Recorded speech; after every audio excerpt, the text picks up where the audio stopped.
Bem-vindo ao Bíblia no Ano. Um plano simples, com porções diárias de leitura e conexão com a palavra, para que, ao longo de um ano, completemos juntos esse marco tão importante na nossa jornada de fé. Em Neemias 4-6, a oposição se intensifica, mas Neemias responde com oração, vigilância e trabalho contínuo. Os muros são concluídos em tempo recorde, com coragem e fé. Em João 16, do 16 ao 33, Jesus fala da tristeza momentânea que se transformará em alegria e nos encoraja com a frase: "No mundo vocês terão aflições. Contudo, tenham bom ânimo. Eu venci o mundo." Que sejamos perseverantes como Neemias e encontremos paz nas palavras de Cristo, mesmo em meio às lutas.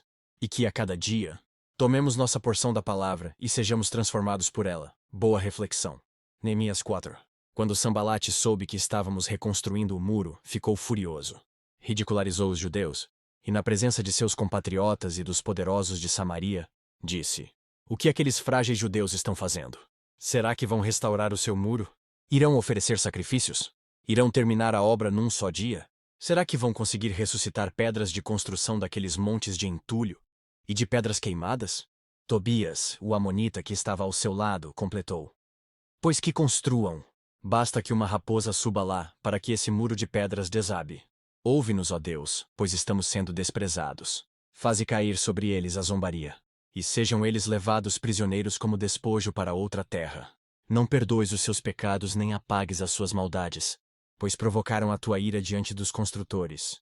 Nesse meio tempo fomos reconstruindo o muro, até que em toda a sua extensão chegamos à metade da sua altura, pois o povo estava totalmente dedicado ao trabalho. Quando, porém, Sambalate, Tobias, os árabes, os amonitas e os homens de Asdod souberam que os reparos nos muros de Jerusalém tinham avançado e que as brechas estavam sendo fechadas, ficaram furiosos. Todos juntos planejaram atacar Jerusalém e causar confusão. Mas nós oramos ao nosso Deus e colocamos guardas de dia e de noite para proteger-nos deles. Enquanto isso, o povo de Judá começou a dizer: "Os trabalhadores já não têm mais forças e ainda há muito entulho. Por nós mesmos não conseguiremos reconstruir o muro." E os nossos inimigos diziam: "Antes que descubram qualquer coisa ou nos vejam, estaremos bem ali no meio deles. Vamos matá-los e acabar com o trabalho deles."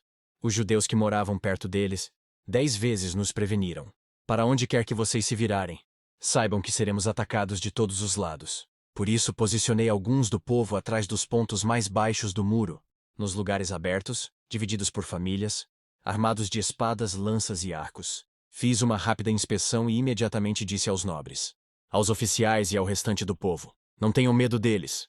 Lembrem-se de que o Senhor é grande e temível, e lutem por seus irmãos, por seus filhos e por suas filhas, por suas mulheres e por suas casas."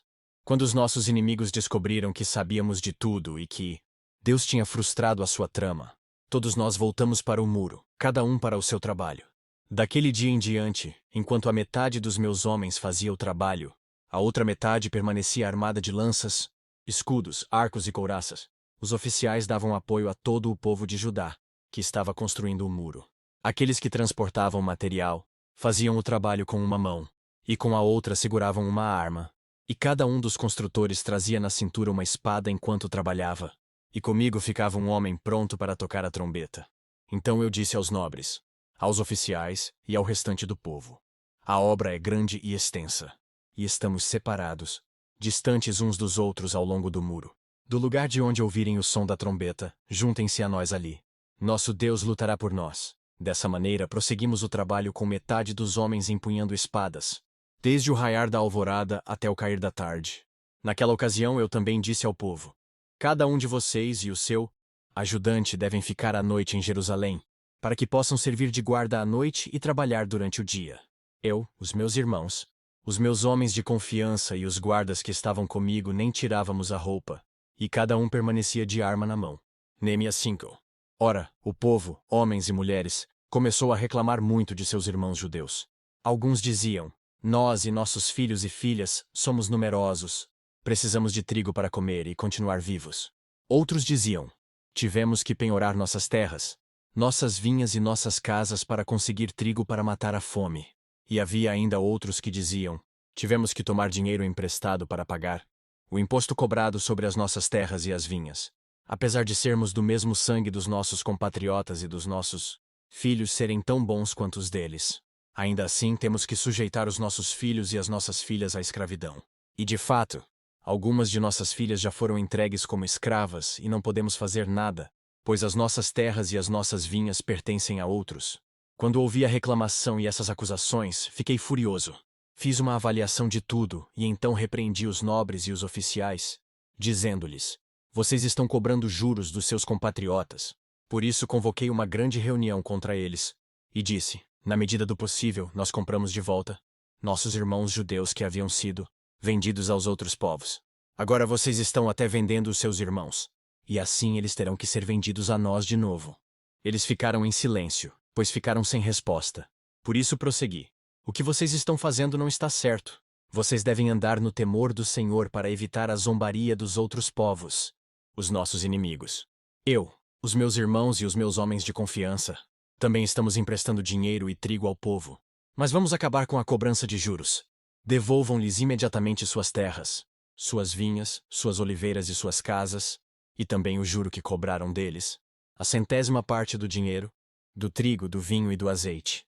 E eles responderam: nós devolveremos tudo o que você citou, e não exigiremos mais nada deles. Vamos fazer o que você está pedindo. Então convoquei os sacerdotes, e os fiz prometer sob juramento cumprirem o que haviam prometido. Também sacudi a dobra do meu manto, e disse: Deus assim sacuda de sua casa, e de seus bens, todo aquele que não mantiver a sua promessa. Tal homem seja sacudido e esvaziado. Diante disso, toda a assembleia disse: Amém, e louvou o Senhor. E o povo cumpriu o que prometeu.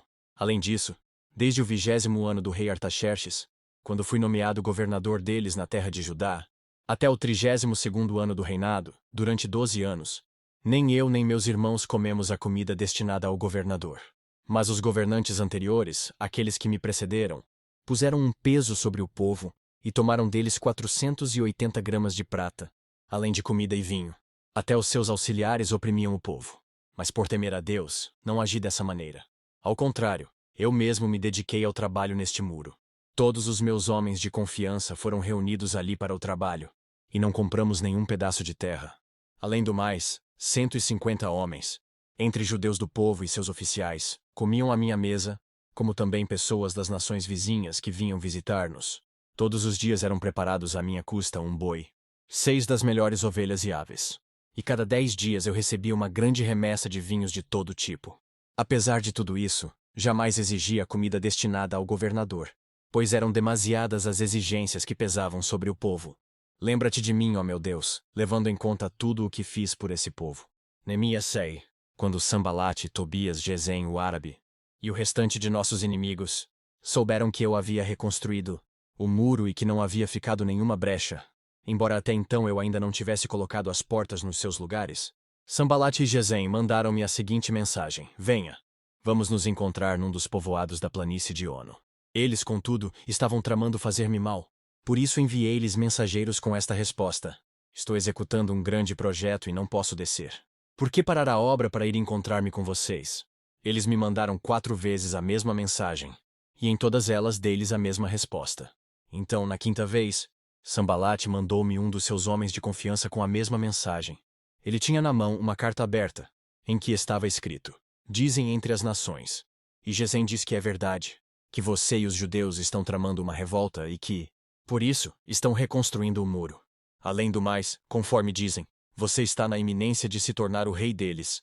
E até nomeou profetas para fazerem em Jerusalém a seguinte proclamação a seu respeito: Há um rei em Judá. Ora, essa informação será levada ao rei. Por isso, vamos conversar. Eu lhe mandei esta resposta: Nada disso que você diz está acontecendo. É pura invenção da sua cabeça. Estavam todos tentando intimidar-nos, pensando: eles serão enfraquecidos e não concluirão a obra. Eu, porém, orei: Agora fortalece as minhas mãos. Um dia fui à casa de Semaías, filho de Delaías, neto de Mitabel, que estava trancado portas adentro. Ele disse: Vamos encontrar-nos na casa de Deus, no templo, a portas fechadas, pois estão querendo matá-lo. Eles virão esta noite. Todavia eu lhe respondi: Acha que um homem como eu deveria fugir? Alguém como eu deveria entrar no templo para salvar a vida? Não, eu não irei. Percebi que Deus não o tinha enviado, e que ele tinha profetizado contra mim, porque Tobias e Sambalate o tinham contratado. Ele tinha sido pago para me intimidar, a fim de que eu cometesse um pecado agindo assim. E então eles poderiam difamar-me e desacreditar-me. Lembra-te do que fizeram Tobias e Sambalate, meu Deus. Lembra-te também da profetisa, Noádia e do restante dos profetas, que estão tentando me intimidar. O muro ficou pronto no dia 25 de Elul, em 52 dias. Quando todos os nossos inimigos souberam disso, todas as nações vizinhas ficaram atemorizadas, e abateu-se o seu orgulho, pois perceberam que essa obra havia sido executada com a ajuda de nosso Deus. E também, naqueles dias, os nobres de Judá estavam enviando muitas cartas a Tobias, que lhes enviava suas respostas, porque muitos de Judá estavam comprometidos com ele por juramento, visto que era genro de Secanias, filho de Ara, e seu filho Joanã havia se casado com a filha de Mesulão, neto de Berequias.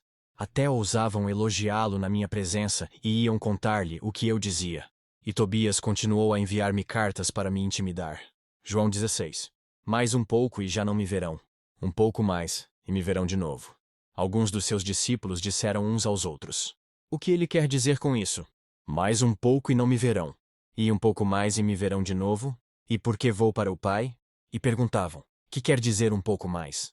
Não entendemos o que ele está dizendo. Jesus percebeu que desejavam interrogá-lo a respeito disso. Pelo que lhes disse: vocês estão perguntando uns aos outros o que eu quis dizer quando falei: mais um pouco e não me verão. Um pouco mais e me verão de novo? Digo-lhes que certamente vocês chorarão e se lamentarão, mas o mundo se alegrará. Vocês se entristecerão, mas a tristeza de vocês se transformará em alegria. A mulher que está dando à luz sente dores, porque chegou a sua hora. Mas quando o bebê nasce, ela esquece a angústia, por causa da alegria de ter nascido no mundo um menino. Assim acontece com vocês. Agora é hora de tristeza para vocês. Mas eu os verei outra vez, e vocês se alegrarão. E ninguém lhes tirará essa alegria. Naquele dia vocês não me perguntarão mais nada. Eu lhes asseguro que meu Pai lhes dará tudo o que pedirem em meu nome. Até agora vocês não pediram nada em meu nome. Peçam e receberão, para que a alegria de vocês seja completa. Embora eu tenha falado por meio de figuras, vem a hora em que não usarei mais esse tipo de linguagem, mas lhes falarei abertamente a respeito de meu Pai. Nesse dia, vocês pedirão em meu nome. Não digo que pedirei ao Pai em favor de vocês, pois o próprio Pai os ama, porquanto vocês me amaram e creram que eu vim de Deus. Eu vim do Pai e entrei no mundo. Agora deixo o mundo e volto para o Pai. Então os discípulos de Jesus disseram: agora estás falando claramente, e não por figuras. Agora podemos perceber que sabes todas as coisas, e nem precisas que te façam perguntas. Por isso cremos que vieste de Deus. Respondeu Jesus: agora vocês creem? Aproxima-se a hora e já chegou, quando vocês serão espalhados cada um para a sua casa. Vocês me deixarão sozinho. Mas eu não estou sozinho, pois meu Pai está comigo. Eu lhes disse essas coisas para que em mim vocês tenham paz. Neste mundo vocês terão aflições. Contudo tenham ânimo. Eu venci o mundo.